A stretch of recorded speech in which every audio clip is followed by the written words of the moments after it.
Welcome to the Builders of Authority podcast, a show committed to helping you build authority for your brand. In the realm of business and personal branding, authority stands as a cornerstone. Authority isn't built overnight, it's built over time. So join us as we build something remarkable together. And now, here's your host, Adam McChesney. I started my first official business when I was 27. It was a side hustle in the digital marketing space that I eventually went full-time with back in 2020 when I was 28 years old. I always wonder what life in business would have been like if I started earlier. Today's guest is someone that's done just that. He's 21 years old. He's someone who I highly respect for his hustle and work ethic at such a young age. I've had the opportunity to coach and mentor him to a certain degree, both for his landscaping and hardscaping company, as well as a digital marketing agency. Today, I'm joined by Jack Hanneken. Jack, welcome to the show, man. Thank you, sir. Happy to be here. Yeah, I couldn't remember when we were just talking with Scott. I was like, I don't know if he's 21 or 22. Regardless, man, I'm proud of you, man. It's been really cool since we've connected about a year ago, just to kind of see how you've evolved in really turning so many of the things that we've talked about into reality. Yeah, I'm really appreciative too for your mentorship, because especially on the marketing side of things, I know we've talked a lot, but it's applied kind of to all aspects of my business. So yeah, it's been really nice. Love it, man. So give people kind of a quick overview on all the different things you have going on and what your companies do. Yeah, so it's a lot. As you know, I've got a digital marketing agency that's kind of a strategic play. It's a little smaller. We have a couple of clients that kind of offset the overhead for the work that we do in my two main businesses. The first business I have and that I started about 2 years ago now is called GreenscapeSTL. We're in the hardscaping and outdoor living space. So I've kind of always had a passion for the outdoors. I started by mowing lawns when I was 16. It was kind of the natural progression was just to get into the hardscape projects. Yeah. And now I love the design aspect and stuff. So that's to date my most successful business and kind of how I've gotten my start. And now I'm branching actually more into the fence space. So started a company called Faster Fences. And that's kind of, I think, where I'm going to transition things to. But the goal with that is to expand nationwide eventually. So love it. Kind of laying down the groundwork, learning as much as I can right now in Greenscape. That way I can kind of shift everything over to the fence company. Love it, man. And so transition-wise, did you go to college? I did not go to college. Okay. So I graduated high school in 2022. That was the year that I stopped mowing lawns and went fully into the hardscape side of things. So 2023 was like, I had no revenue, no recurring clients or anything. So it was just like, that's kind of how I started the marketing aspect and learning about marketing. Was I knew I needed jobs and there was one way to get them, which was marketing. So did a deep dive into that and kind of, I'm feeling it now because we've got a lot of leads coming in and I need to work on the fulfillment side. But good problems to have. So kind of walk me through your graduating high school. Did you kind of always know that you would go full-time into business, or kind of what was your thought process navigating that?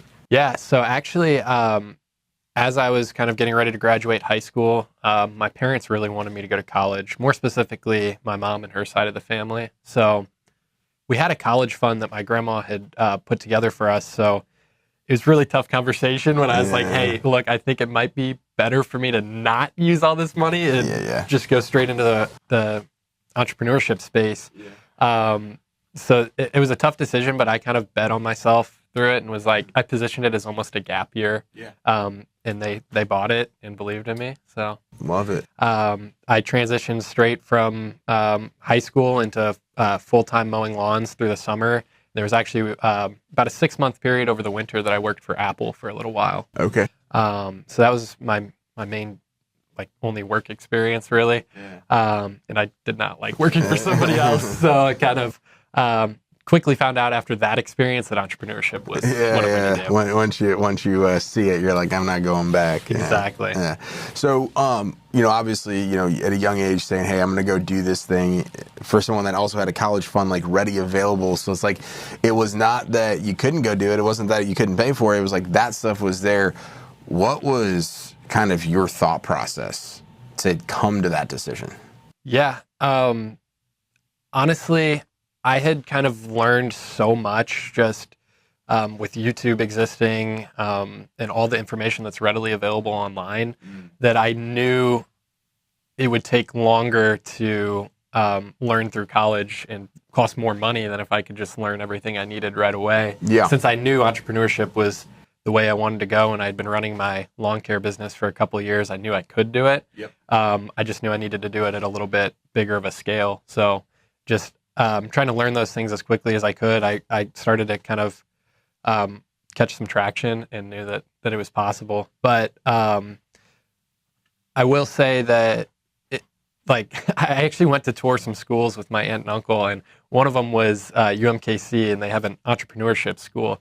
And I just could not wrap my head around the fact that I was about to go to school for learning to be an entrepreneur when it's, So, yeah.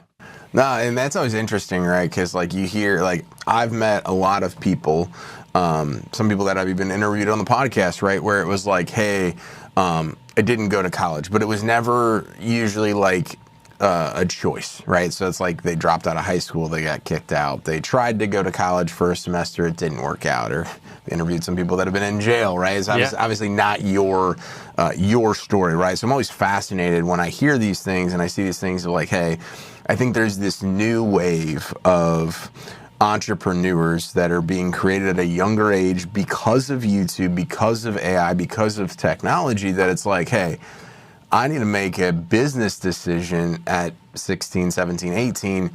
Does it fiscally make sense for me to go to college? Yeah. And I can't say that if I were to go back and do it all over again, I'm very appreciative for my time in college, but I don't necessarily know if I would go that path. Well, knowing what I know now, what kind of, I guess being at the age that you're at and kind of where you were getting started, I'm assuming obviously you had a lot of friends that are probably still in college, all that stuff. What was that transition like from a social and personal environment outside of just the business side? Yeah, it was a big change. So kind of once I decided that fall that I was going full into my business, all my friends went off to college. I had a couple friends that stayed around to local colleges, but none that I was really best friends with. And actually, I met one of my best friends that summer of 2023, which was the year after I graduated high school. But his name's Derek Merkel, and so he actually saw what I was doing on social media, and we knew each other way back in middle school. And so he went to get his real estate license. So he took a similar path, and he and I have just been together since, and kind of fueling each other's journey. And it's been really cool to have a really close friend like that. Yeah. But also I had met, there's a coffee shop downtown that a good friend of mine owns called Omen Coffee. Yeah. And so I've met a lot of friends through there, and I've actually really grown in my faith at Omen, and just my whole friend group has just changed completely. Yeah, and it's awesome. even in the last few weeks, just always meeting so many new people and building so many friendships. So I also feel all the friendships that I've made are a lot deeper than what I had in high school. 100%. So, and then that was kind of a question I always have for people is hey, if you go and do that, regardless if you go to college, you're going to find new friends, right? It's just going to happen. But when you are that age, right, and are still at that age where it's other people are going to college and partying and going to class, but then they only have class 2 days a week, right? Where you're hey, no, I'm running a 7-figure company right now. My responsibilities are a little bit different. Trying to kind of find your footing, right, I can only imagine had to be a little bit outside of the comfort zone, had to come with its own set of challenges while also still trying to run the business. Yeah. A lot of people still, as they come back from college, it's summer now. So I've had conversations even in the last few days with some of my friends, and they just, can't really relate. Yeah. And it's not to say that, I'm doing something better on a better path, but it's just college, you're kind of in a mindset of where you're trying to learn. You don't have the responsibilities of a job or anything. And it's some days I feel I'm babysitting a lot of people in the business and contractors and, diffusing situations. So it's just a whole different landscape, honestly. Yeah. Well, and I think you said something that I want to kind of reiterate, which I think is super important, is they don't get it, but it's also not a bad thing that they don't get it. You just need to surround yourself with people that do get it. Because I've even experienced that, when I went full time and when I was at 28 in 2020, it was I started posting on social media, I started going to networking events. when things change and you are running a business and doing all these different things, whether it's that or you get married or you have a kid or you move, like there's so many different things. It's like circumstances change. Other people won't always change in that season as well. And that's not right or it's not wrong, but it's like you grow apart. But as you mentioned, like new people come in, right? And so it's always being like understanding and willing to go through that season, knowing that you're doing what you want, they're doing what they want, and those things are both okay. Yeah, 100%. And I feel like there's also kind of, at least for me, there was that fear, like, am I going to find new friends? Will I find people that fit in? Like, but I just kind of went for it. And now that I did, like looking back on it, like it kind of gave me the motivation and the knowledge that like I can take more steps like that in the future and more risks, knowing that, you know, it'll likely work out. If it doesn't, there's for a reason. Yeah, that's awesome, man. Yeah, no, it's you know, again, you're at the age where you're building these things, you're meeting amazing people, you're building relationships, you're building your network, and you're like, man, like I could still like go do whatever I want because you're like, man, I have this knowledge and experience. And so kind of transitioning the conversation a little bit, I know you had mentioned that you're like, hey,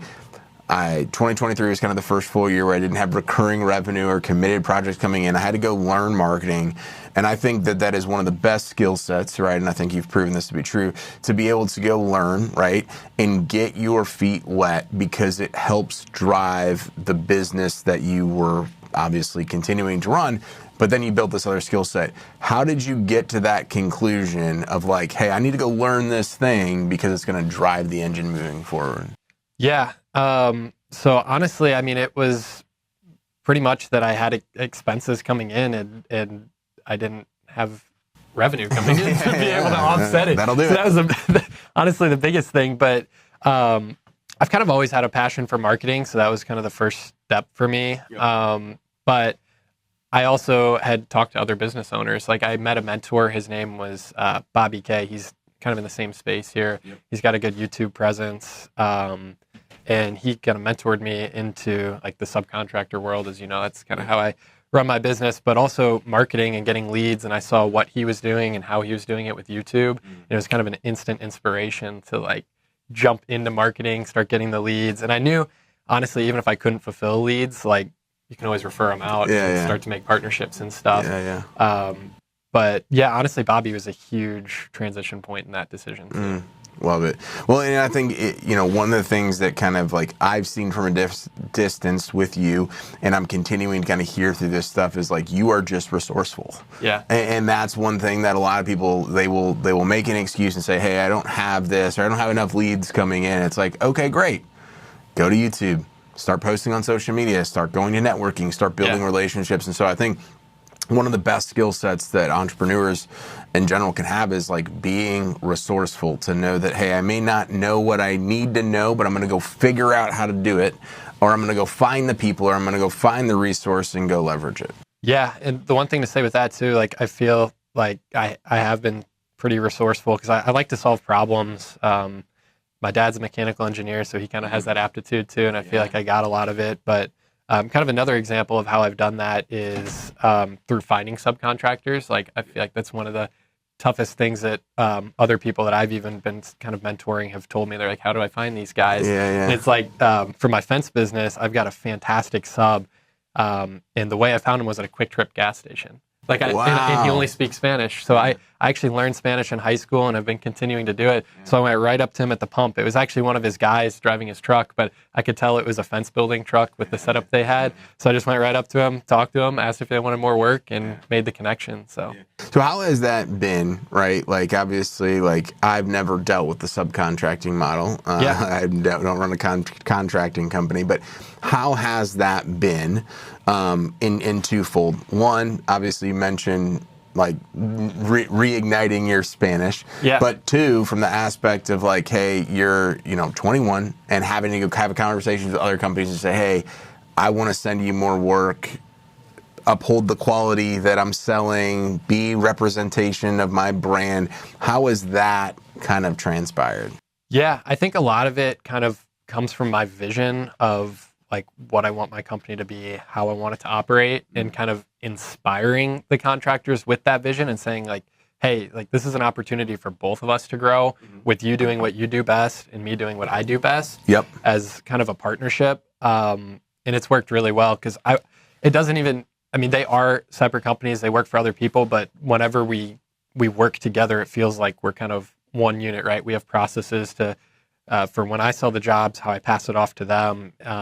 But yeah, I feel like just really sharing the vision with them has helped a lot. And sometimes it's hard, right? Because I'm 21, they see me, a young guy, and it's like, I have to prove it to them for sure. That I can run a job and do all that stuff. But I think also like the proof's in the pudding at the same time. Now a lot of like finding new subs will be referrals from other guys. They'll be like, hey, this guy's awesome, and he's got us too busy. So if you want more work, here you go. Yeah. It makes a lot of sense, and it's always been so interesting to me is like how you integrate that into an operation, right? That's the part that I struggle with most, and that's something I'm figuring out every day is creating operating procedures around another business. You can't control everything. It's pretty much, I'm sure you've found that out in your industry too. But you can do things that have guidelines in place, and especially setting expectations with clients is the biggest thing. And as you get to grow a relationship with a subcontractor, you know where some of their flaws are. I hate to say it, but it's like, I have flaws too. And just looking at kind of the holes that they may have in their own processes, I can kind of bridge the gap. But there's been a lot of situations where I've gotten heat from clients for certain things, and it's like, I feel like my hands are tied behind my back. But I've got something called a problem board. So anytime I have one of those issues, I put it on there. If I get some free time, I figure out a procedure to bridge the gap. So you mentioned, the heat from clients. How do you handle those? Yeah. So, I mean, I take a lot of pride in our work. So it's like a lot of times I feel myself get super stressed about it. But I very much want to keep our reputation. So I pretty much do whatever I can to fix the problem and come to a conclusion with the client. But I just, again, use my resources to fix the issues. If I have to pull another subcontractor out there, pay him a little bit more money, I do it. Or if there's, a quality issue on a job, we always take care of it right away. Well, the reason why I was asking is I always ask, the one thing I love about podcasting is I can ask questions and learn from you all the time. So I always learn from my guests because like, that's one of the things that I struggle with too, is it is like part of it's ego, part of it's like, hey, I know that we did, maybe it didn't turn out the way that we thought it was going to do, but I know that we didn't blatantly do something wrong. Right. And so it's like, and everybody's perception, is a little bit different. Maybe somebody thought they were getting this, but we thought they were getting that, and so maybe there was, again, a problem that we can put on the problem board to be able to go do. And so the more, whatever you want to call it, the more things occur, right? I don't necessarily know if they never go away, but we get better at handling those situations with the more experience. Be like, okay, the first time client reaches out and upset, you're like, oh my gosh, like I don't know how to handle this. But with every new situation, there does come a little bit level of confidence through experience. For sure. I feel like I've seen a lot of the situations now of like where things could go wrong with clients and where the expectations might not be met. So I definitely feel like I've been able to handle a lot of problems or miscommunications a lot better. But I think the biggest thing in all of it is like just addressing it promptly and not letting it sit is one of the biggest things. But then also, for next time, just creating the expectation the correct way is easiest way to fix a problem. Yeah, of course. So what's been like the biggest challenge you've gone through? Starting business, growing business, having multiple businesses. Like you take a look at when you got started. When's the biggest of all of those? Yeah, honestly, the kind of stuck point I'm at right now is I've been doing everything myself as far as running the businesses. I don't do any of the install or that with the subs, but I feel like my biggest stuck point is getting someone hired that can just be an assistant to me. I had a executive assistant last year, and over the winter she kind of disappeared on me, so had some issues there. But this year it's been tough because I'm going into it without a trained executive assistant, and I'm getting more business than ever before. Yep. So the biggest stuck point for me is definitely like hiring others to help in-house, and honestly standard operating procedures for a lot of that. A lot of it's still stuck in my head. Yeah. And I need to get it down and just kind of create processes for everything. Yeah. Well, and I think that's one of the things that is the struggle for every entrepreneur is, some of it is, again, we think or we believe, or maybe sometimes we are like the best person to do the thing, but, everybody says it, whether it's Dan Martell, Alex Hormozy, or whoever, they're like anywhere from 70 to 80%. Like if you can get somebody to do that, that's just as good, if not better, because you get your time back 100%. To be able to be more in your zone of genius. And that's where I think I undervalued I'm not going to call it free time, but my white space time where I could go to the problem board, where I could go work on those bigger things, because the subset of the issues that we actually need to be working on are usually the things that take the most time and energy, but they will create an aspect of those problems not coming in the future. So it's like it needs our attention, but sometimes there's the things that we just have to do on a daily basis. So the quicker you can remove yourself from those things to be the bottleneck is kind of one of the secrets to unlocking that next level of growth. Yeah, and I think that's exactly where I'm at. I'm the bottleneck right now. I'm pretty confident in it too. Yeah. And there's a lot of tasks that I just can't get to, and they're the important ones, right? Yeah. For the next level. And it's like I'm almost, until I kind of, what I need to do right now is kind of take a step out, honestly lower my marketing down so we don't have as many leads coming in for a little bit, or just refer them out. Yep. Kind of take a cut back now just to get way further ahead in the future. Yep. So that's something that's been on my mind a lot recently. Yeah. Well, it's one of the things that it's kind of one of the most sobering things when you realize, hey, like I went on vacation for a week 2 weeks ago, right? And, there was one or two things that came across my desk, but the amount of stuff that got accomplished because people were just taking action, which is one of our core values, and doing it without me there. And so what I realized is like, it wasn't that they weren't going and doing things, they were just sending it to me for approval all the time. Yeah. And I was like, I can't get to it till tomorrow. So like things are getting delayed on the delay on the delay. And then it's like, okay, when you give people the autonomy and the flexibility to go do the thing and trust in them, and they're going to fail, right? Like, and that's also another weird part of entrepreneurship where you're like, man, I'm going to have to let somebody fail and sometimes have an upset client or have to refund some money or lose a client or whatever it might be in order. So then that way they get what they need to move forward. So then that way it doesn't occur again. Yeah.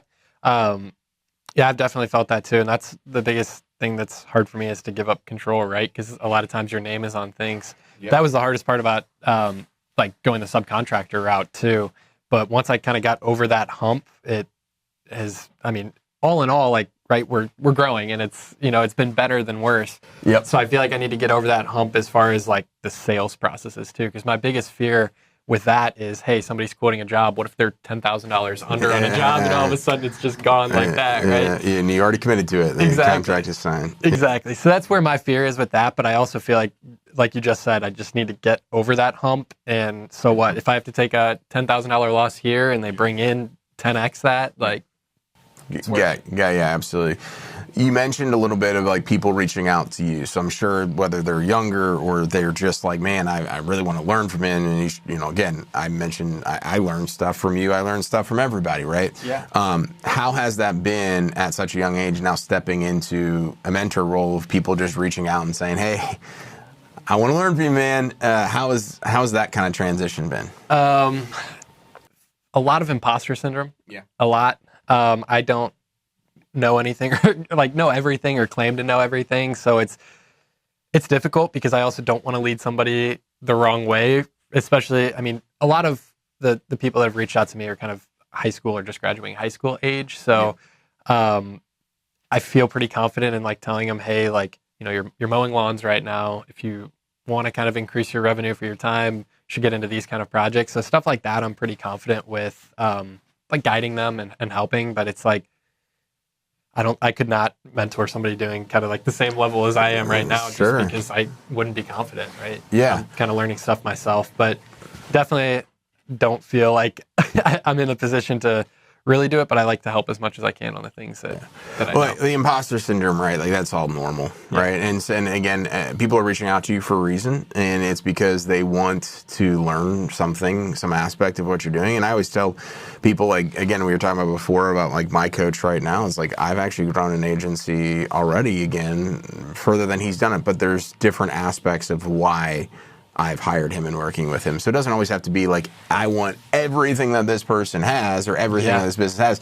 Maybe there's one aspect, maybe it's the subcontracting or the marketing or those little things that it's like, hey, I just want to go learn that thing. Yeah. And I think more people need to seek out mentors and not say, hey, I want everything that the mentor has or everything the coach has.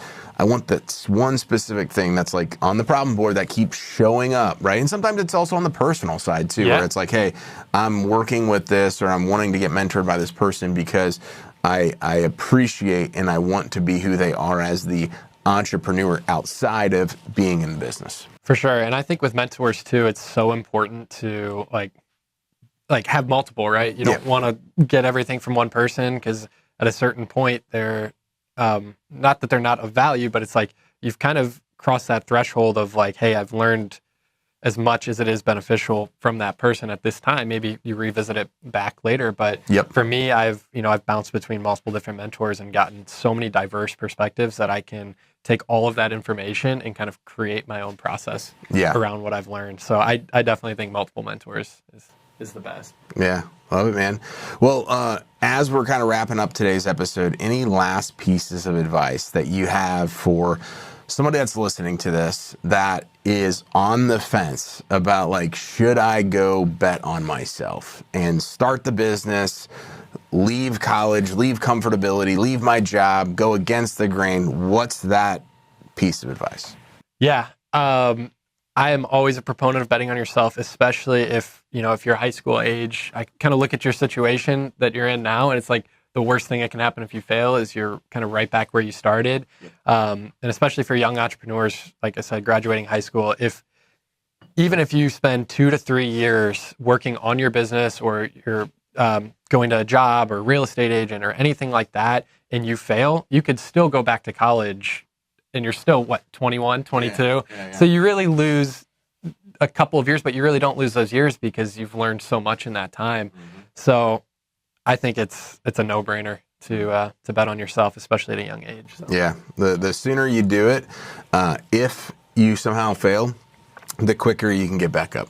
100%. The longer you wait, I have people, I always look back, I was like, hey, I'm going to do it now while we just bought our house, don't have a kid yet. I'm going to go do it now and bet on myself. And I have friends that, are like, hey, I would love to go do what you're doing. I'd love to go do it. But like circumstance, the older you get, the harder it is. For sure. The quicker you can make that decision and bet on yourself is the best thing you can do. So, Jack, man, this has been incredible. Thanks for coming on the show. Where can people stay connected with you online? Yeah, honestly, the best is Instagram or Facebook. It's my Instagram's just Jack_Hanneken. I post a lot of daily stuff on my stories there, so you can kind of keep in touch with me, and got a lot of our business info listed there as well. Love it. Awesome. Well, thank you so much, Jack, and thank you so much to the audience for either listening or watching today's podcast. If you're listening to this, make sure to leave us a 5-star review on whatever the podcast platform is. Those reviews help us get this content out to more people, help tell Jack's story, help tell the story of what we're doing here with the Builders Authority podcast. And if you're watching it on YouTube, make sure to subscribe to our channel. That way you get notified every single Thursday when we launch a new episode. So we appreciate you and your support. And remember, authority isn't built overnight, it's built over time. We'll see you next week. Thanks so much for tuning into this episode. We sure do appreciate it. If you haven't done so already, make sure you're subscribed to the show wherever you consume podcasts. This way you'll get notifications as new episodes become available. If you feel so inclined, please leave us a review. We sure do appreciate it. Until next time, friends.